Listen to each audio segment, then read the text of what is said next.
On hoşna, kirloşna yuqah yolu baş qalış. Baş qalış yaqqın yu yitin vervoç. On hoya qoçah, kirloç ayaqır degizdelah. Ajdis boşdelah, masih doş erdos.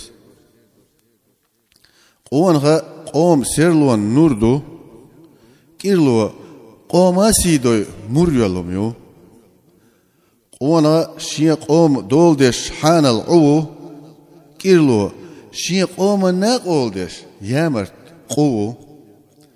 Ona jdin dik naq düt, serse düt. Kirlo şe sedender destoy düt. Ona süyem eli bu. Üç iyetse bohkalur bat.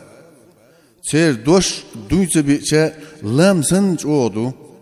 Kirloy doş. Duy biçe lokkurksın destu. Kirloy süyem lay bu. Üç iyetse bohkalur bu.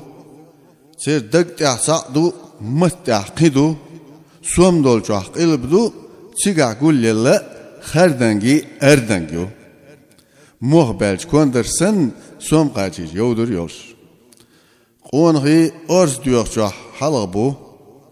Ne os diyoqçah ullah bu. Kirloy kötuğçah halqa hulu. Ne os diyoqçah çat behkazlığını şlyoğuş gen nasüyet. Qonği şiyen doğçı gant diyetsahu diğarş diçi ben xıllı. Sonra dalla na halqa şiyen jop dal dizi. Kirloy şiyen çıdoğantı mahloy üyeti öhhazğu sun biyedat halqa oltuqça tiya oltuqça şiyen somğil çan. Dallar doylvay çukirloşnğant nisdel serg gil misk na hiz boytuş bolçu na dal hottur bolç birtaq. On hoşa gilçan godirdu bu berş duzurdu. Bu o harso taselçah uz bezamsa beş bu on verş xirbu harsona mastığır bu. Kirloşa haram rizqa ne kis nahlıyordu. Wa oz gilnan orz diyoqçah yuturuyor. Çayozud yahyoç yeduruyor. Bu berşni nağdel sağa laçordu. Xalq körtah on hoy xilah mahke dik doğurdu. Xalq körtah kirloy xilah mahke bal bu surbu.